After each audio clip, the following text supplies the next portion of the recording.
All right. Well, we're very pleased to now be joined by an analyst from the NFL Network. He's been on this program once before, I believe, as well, last year. We welcome once again to the show, Brian Baldinger. Hi, Brian. How are you? Hey, guys. I'm doing fabulous, man. It's nice to be with you.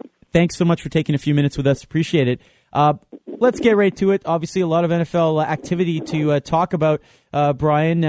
We, again, still see a lot of this off-the-field kind of stuff, Marshawn Lynch, Elvis Dumerville, and so on and so forth. I want to ask you maybe a heavy-hitting question here, and maybe we already know the answer is no, but at a certain point here, are we looking at a situation where one owner is just going to say, you know what, I'm putting in morality clauses now in my contracts, and if you want to play on this team and you do something, your contract is null and void. Are we going to see something like that maybe in the future in the NFL? Well, they do have conduct detrimental type clauses, so it's not like it's not there. But I just don't know if you can legislate against some of the things that we saw. I mean, you shouldn't get in your car after you go drinking and driving in those conditions and that kind of thing. And family disputes happen. I mean, this is society. I mean, it's the same thing that happens in society. It happens in the National Football League. I don't know that you can legislate against it. I guess you can impose your own sanctions when people go wrong. But people make mistakes, and I don't know. And there is a barometer there about the tolerance level of the mistakes that you can basically undertake. But I don't know if you can just take it out of the game completely. Brian, looking at the training camp storylines going into this season here, San Diego Chargers, very polarizing football team, given what they went through the last 4 or 5 years, being dominant and not going to the playoffs the last 2 years. What do you forecast for this football team? And if they don't make a deep run this year, do you think there'll be major turnover with this roster and, of course, with the personal man led by A.J. Smith? Well, there's already been a huge turnover in the roster.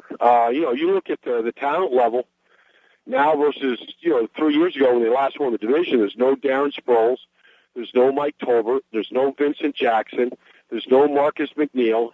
I mean, you go on and on and on. I mean, this roster has been turned over. I mean, it's a brand new receiving corps for the most part, outside of Malcolm Floyd. But they brought a lot of receivers in to take the place of Vincent Jackson. They added, Robert Meacham from New Orleans.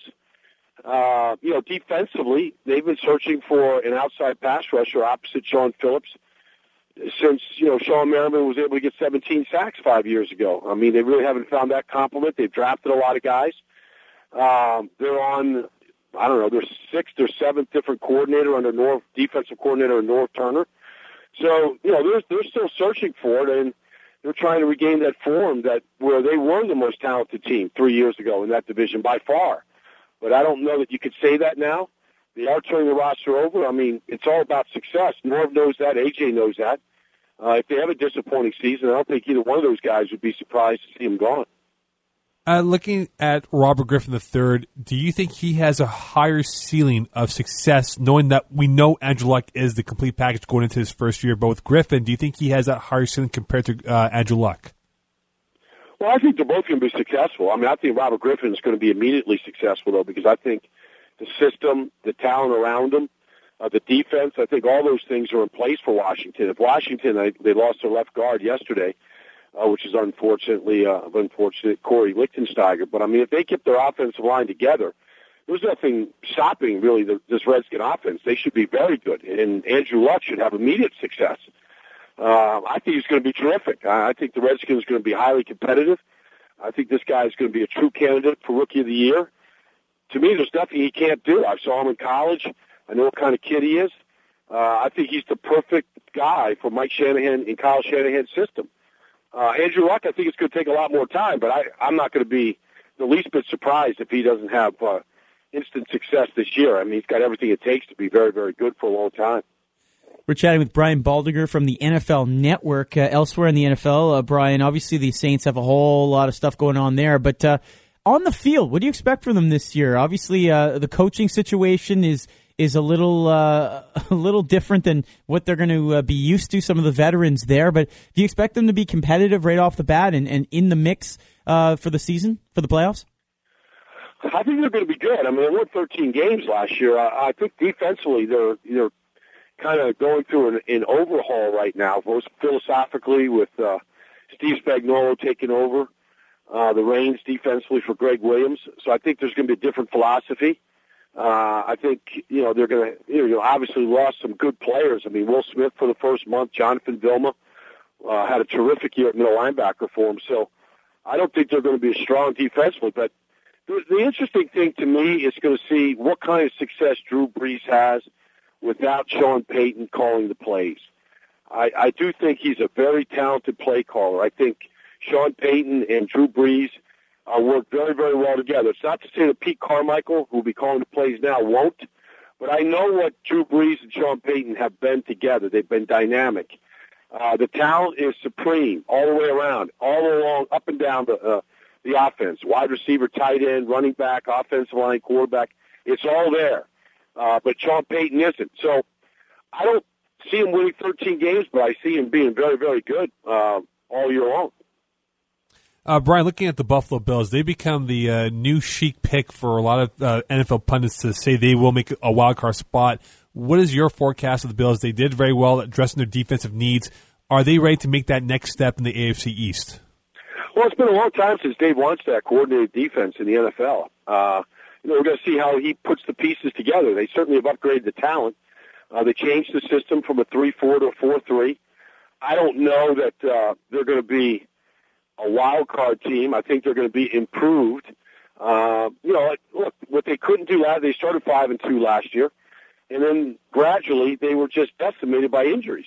If they're decimated by injuries this year, they won't be a wild card team. If they can stay healthy, I think they have a chance of being improved. Can they? You got to basically win 10 games. Can they win 10 games this year? I think it's going to be tough. I think it's going to be very, very tough for them to win 10 games, but I think they're going to be improved.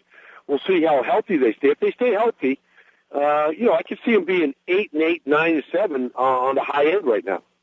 Brian, everyone's talking about Tim Tebow and how he'll fit into that Jets offense, but as for Mark Sanchez, a guy who had success his first couple of years going deep in the playoffs, and obviously last year a little bit of a back step for him, is this going to be a bounce back year, or is there just too much of a distraction now with Tebow around?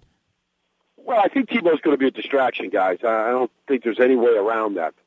But the Jets did go to the AFC Championship game the first 2 years that Mark was there, his first and second year in the league. But they ran the ball more than the other team in the league. They had an elite defense those first 2 years. They can't run the ball like they did the first 2 years. They don't have the talent that they did, and they don't play defense like they did the first 2 years. So Mark Sanchez will struggle. Look, he started 50 games in this year. He's a 55% completion quarterback. Do I see him taking a jump to 64, 65%? No, I don't think his receiving core is very good. I think Mark Sanchez is going to struggle this year because, quite frankly, I think the team is going to struggle. Brian Baldinger, you can catch him on the NFL Network, which of course is available here. Here on all the major carriers. Brian, thank you so much for taking some time tonight. Really appreciate it. All right, guys, take care now. All right, there you go. Thanks for having me. Appreciate it. That's Brian Baldinger of the NFL Network. GamePoints here on TSN 990.